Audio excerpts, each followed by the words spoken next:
দ্রুত বীর্যপাত ১০০ জন পুরুষ মানুষের মধ্যে ১০০ জনেরই এই সমস্যা রয়েছে। আমাদের বীর্যটা পাতলা হয়, তাহলে আপনি সহবাস করতে গিয়ে দ্রুত বীর্যপাত হবে, এটাই স্বাভাবিক। আর বীর্য যদি আপনার ঘন হয়, দ্রুত বীর্যপাত হবে না। আপনি আপনার স্ত্রীর সাথে দীর্ঘ সময় আলিঙ্গন করলে, সহবাস করলেও আসসালামু আলাইকুম ওয়া রাহমাতুল্লাহি ওয়া বারাকাতুহু। তো আজকের আলোচনা দ্রুত বীর্যপাত রোধের উপায়। তো বন্ধুরা, সর্বপ্রথমেই আমি একটি প্রবাদ দিয়ে শুরু করছি বা উদাহরণ দিয়ে শুরু করছি। মনে করেন আপনি একটি কাঁচের গ্লাস নিয়েছেন, এই কাঁচের গ্লাসের মধ্যে 1 গ্লাস পানি নিয়েছেন, আর এই পানিটা হাতের থেকে পড়ে গিয়ে ভেঙে গেছে। কাঁচের গ্লাসটি পড়ে গিয়ে ভেঙে যাওয়ার সাথে সাথে আপনার পানিটা কী করবে? সরে যাবে এবং মাটির সাথে মিশে যাবে। সেম অনুরূপভাবে যদি আপনি আরেকটি কাঁচের গ্লাসে আপনি মধু নেন, আর এই মধুর গ্লাসটাও হাত থেকে পড়ে গিয়ে যদি ভেঙে যায়, দেখবেন মধু অত সহজে সরে যাবে না, মাটির সাথে মিশে যাবে না। এর কারণটা হচ্ছিল পানিটা ছিল পাতলা, এর জন্য সাথে সাথে কী করলো? সরে গেল এবং পানিটা আপনি ধরতে পারলেন না। আর মধু ছিল ঘন থাকার কারণে আপনার কাঁচের গ্লাস পড়ে গেছে, ঠিক আছে, কিন্তু মধুটা অত তাড়াতাড়ি কিন্তু সরে যায়নি এবং নষ্টও হয়নি, হলেও অল্প একটু নষ্ট হয়েছে। তো আমরা এখান থেকে কি শিক্ষা গ্রহণ করলাম? যদি আমাদের বীর্যটা পাতলা হয়, তাহলে আপনি সহবাস করতে গিয়ে দ্রুত বীর্যপাত হবে, এটাই স্বাভাবিক। আর বীর্য যদি আপনার ঘন হয়, তাহলে আপনার দ্রুত বীর্যপাত হবে না। আপনি আপনার স্ত্রীর সাথে দীর্ঘ সময় আলিঙ্গন করলে, সহবাস করলেও বীর্যপাত হবে না বা বীর্য অত সহজে বের হবে না। তো বন্ধুরা, আমরা একটা উদাহরণ জানলাম, এখন আমরা আসি মূল আলোচনায়। এই বীর্য আমাদের কোথা থেকে কিভাবে তৈরি হয়? তো বন্ধুরা, বীর্য কিন্তু বাহির থেকে আমাদের শরীরে আসে না। আমাদের শরীরে বীর্য অটোমেটিকলি মহান আল্লাহ তাআলা প্রদত্ত যে আমরা খাবার খাই, এই খাবার থেকেই তৈরি হয়। তো এই খাবারের থেকে তৈরি হয় 4টি মৌলিক উপাদান: রক্ত, শ্লেষ্মা, অম্ল, পিত্ত। আর এই শ্লেষ্মা এবং রক্তের সূক্ষ্ম কণার থেকে তৈরি হয় বীর্য। তো বন্ধুরা, এই যে 4টি মৌলিক উপাদান কোথা থেকে তৈরি হয়েছে? আমরা যে খাবার গ্রহণ করেছি সেই খাবার থেকেই তৈরি হয়েছে বা উৎপন্ন হয়েছে রক্ত, শ্লেষ্মার সূক্ষ্ম কণার থেকেই উৎপন্ন হয়েছে বীর্য। যারা নিয়মিত ফাস্টফুড খান বা নিয়মিত কোথায় বিভিন্ন জায়গায় খান, এদিক সেদিক খান বা উল্টোপাল্টা খাবার খান, অর্থাৎ প্রোটিনযুক্ত খাবার খান না বা বিভিন্ন আজে বাজে খাবার খান, তাদের বীর্য কিন্তু ভালো মানের হওয়ার কথা না। আর যারা ভালো মানের খাবার, আখরোট খান, বাদাম খান, বিভিন্ন প্রকারের বীজ খান বা প্রোটিনযুক্ত খাবার খান, আঁশ খান, তাদের বীর্যটা ভালো মানের হওয়ার কথা। এখন আসেন, আমরা খাবার খেলাম, সবই খেলাম, কিন্তু এই খাবারটা কতটুকু পরিমাণ আমরা হজম করতে পারলাম? যদি আমাদের এই খাবারটা পরিপূর্ণভাবে হজম করতে পারি, অর্থাৎ খাবারটা ডাইজেস্ট করতে পারি, তাহলেই কিন্তু এই খাবারটা কি হবে? আমাদের রক্তে যাবে এবং সেলের থেকেই আমাদের বিভিন্ন প্রকারের খাদ্য উপাদান হবে। আর যদি আমার হজমের কোনো সমস্যা থাকে, আমি যত ভালো মানের খাবারই খাই না কেন, দুধ খাই, ডিম খাই, মাছ খাই, মাংস খাই, যদি আমি হজম নাও করতে পারি, আমি যদি আইবিএসের রোগী হয়ে থাকি, আমি যদি ইনডাইজেশনের রোগী হয়ে থাকি, আমার হজমের যদি কোনো গোলমাল থাকে, পেটে যদি প্রচুর পরিমাণ গ্যাস থাকে, তাহলে আমি এই খাবারগুলো হজম করতে পারবো না। আর যদি আমি হজম করতে না পারি বন্ধুরা, তাহলে আমাদের এই বীর্যর উৎপাদন হবে না, শরীরে এনার্জি থাকবে না। কেন? এই খাবারগুলো সেলে যাচ্ছে না, হজমই করতে পারি নাই, সেলে যাবে কিভাবে? আর সেলে যদি না যায় তাহলে আমাদের শক্তি বা এনার্জি আসবে না। মূল লক্ষ্য হচ্ছিল আমরা কি খেলাম, খাবারের মান কতটুকুন।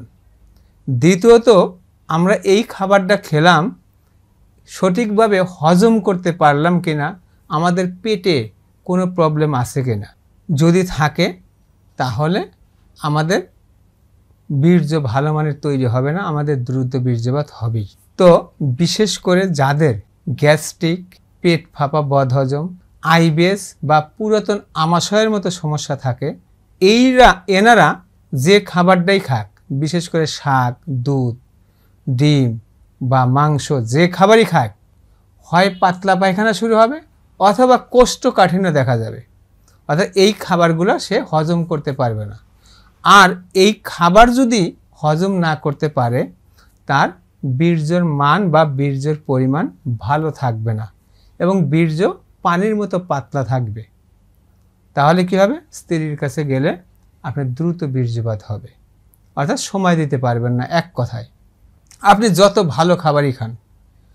আবার অন্য ক্ষেত্রে আছে কি, আপনি পেট ভালো আছে কিন্তু আপনি বাজে খাবার খাচ্ছেন, ফাস্টফুড, ট্রান্সফ্যাট, স্যাচুরেট ফ্যাট ইত্যাদি, এইরকম বাজারের উল্টাপাল্টা খাবারগুলো খাচ্ছেন। এই সমস্ত খাবার খাওয়ার কারণে আপনি আরও ক্ষতিগ্রস্ত হচ্ছেন।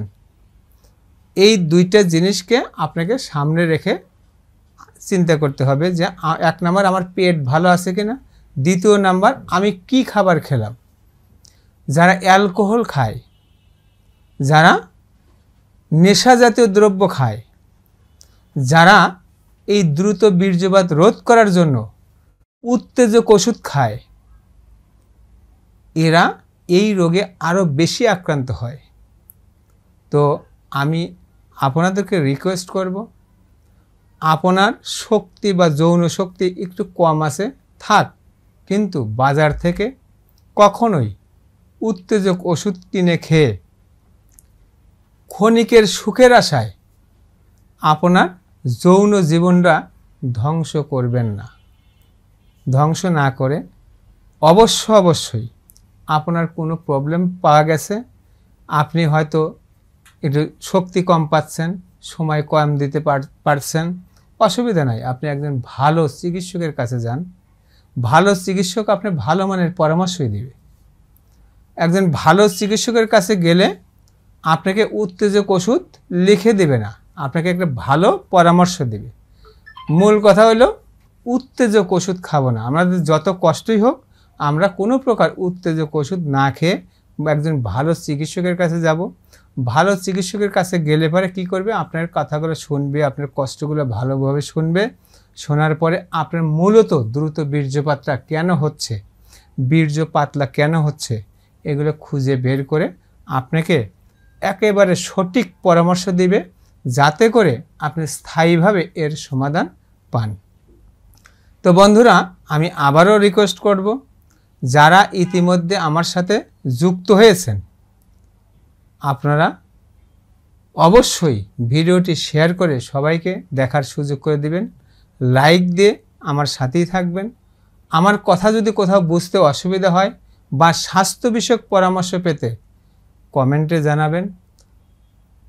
তো অনেকেই রিকোয়েস্ট করেছেন, স্যার আপনার এই পরামর্শের পাশাপাশি একটি ওষুধের নাম বলে দিন। বন্ধুরা, আসলে ডাক্তারের পরামর্শ ছাড়া কোনো প্রকার ওষুধ খাওয়া যাবে না। অতএব আমি আপনাদেরকে কোনো প্রকার ওষুধের নাম বলতে পারবো না। তবে হ্যাঁ, আমি আপনাদের রিকোয়েস্টে সম্পূর্ণ পার্শ্ব প্রতিক্রিয়া মুক্ত 100% ন্যাচারাল একটি ডায়েটরি সাপ্লিমেন্টের নাম বলে দিচ্ছি। এটা ইজি মেঘাটি, হাফ চা চামচ পরিমাণ ইজি মেঘাটি 1 চামচ পানির সাথে মিশিয়ে খাবেন, এরপরে কাপটা ধুয়ে খাবেন, পরবর্তীতে আরও 1 কাপ পানি খাবেন। এটা সকালে এবং রাত্রে। আর যদি সমস্যা বেশি হয় তাহলে সকালে, দুপুরে, রাত্রে। এইভাবে যদি সামান্য কিছুদিন এই ইজি মেগাটি খেতে পারেন তাহলে আপনার হজমের সমস্যা সামান্য কিছুদিনের মধ্যেই নিরাময় হবে। আর আপনি তখন যে খাবারটাই খাবেন এই খাবারটাই আপনি হজম করতে পারবেন। আর এই ইজি মেগাটি কি কি কাজ করে? হজমের সমস্যা দূর করে, আইবিএসের সমস্যা দূর করে, পুরাতন আমাশয়ের সমস্যা দূর করে, অনেকের স্নায়বিক সমস্যা থাকে এগুলো দূর করবে, মস্তিষ্কের কার্যক্ষমতা বাড়াবে এবং পাতলা বীর্য ঘন ও গাঢ় করবে। প্রস্রাবের সাথে এবং প্রস্রাবের আগে পরে পুঁইশাকের লালার মতো বা ভাতের মারের মতো যে পদার্থ যায় এরা রোধ করে, দ্রুত বীর্যপাত রোধ করে, আপনার বীর্যটাকে পাতলা পানির মতো পাতলা বীর্যটাকে ঘন এবং গাঢ় করে। আপনি স্ত্রীর সাথে মিলন 25 থেকে 30 মিনিট মিলন করলেও আপনার দ্রুত বীর্যপাত হবে না ইনশাল্লাহ। তো বন্ধুরা, এই ইজি মেগাটির কোথায় পাবেন অনেকের প্রশ্ন। ইজি মেগাটি এটা জাকন ল্যাবরেটরিজের একটি প্রোডাক্ট, এটা ডায়েটরি সাপ্লিমেন্ট, এটা কিন্তু ওষুধ নয়। এটা পেটের সমস্যা দূর করার জন্য অত্যন্ত কার্যকরী একটি প্রোডাক্ট, ডায়েটরি সাপ্লিমেন্ট। হৃদপিণ্ডের দুর্বলতা দূর করবে, মস্তিষ্কের কার্যক্ষমতা বৃদ্ধি করবে। আপনি যে খাবারটাই খাবেন এই খাবারটা হজম করে শরীরে অ্যাবজর্ব করবে, ফলে আপনি এই খাবার থেকেই কি করবে? আপনার বীর্য উৎপন্ন করবে, ঘন করবে, গাঢ় করবে। আপনি স্ত্রীর সাথে 25-30 মিনিট মিলন করলেও আপনার বীর্যপাত হবে না ইনশাআল্লাহ। অনেকের রিকোয়েস্ট, আমরা এই ইজি মেগাটি কোথায় পাবো? এটা জাকন ল্যাবরেটরিজের ওষুধ, জাকন ল্যাবরেটরিজের একটি প্রোডাক্ট। এটা আপনি জাকন ল্যাবরেটরির কাছ থেকে নিতে পারেন। যদি আমার কাছ থেকে নিতে চান আমার কাছ থেকেও নিতে পারবেন। স্ক্রিনে দেওয়া নাম্বারে যোগাযোগ করেন, অথবা এই ভিডিওর উপরে অথবা নিচে সি মোড়ে ক্লিক করেন, আমি লিঙ্ক দিয়ে রেখেছি, এখান থেকেও আপনারা সংগ্রহ করতে পারবেন। তো বন্ধুরা, আজ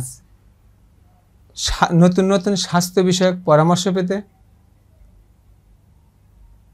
লাইক দিয়ে আমার সাথেই থাকুন, ভিডিওটি শেয়ার করে সবাইকে দেখার সুযোগ করে দিন। আপনার একটি মাত্র শেয়ারে উপকৃত হতে পারে লক্ষ লক্ষ যন্ত্রণাদায়ক এই রোগে আক্রান্ত রোগী।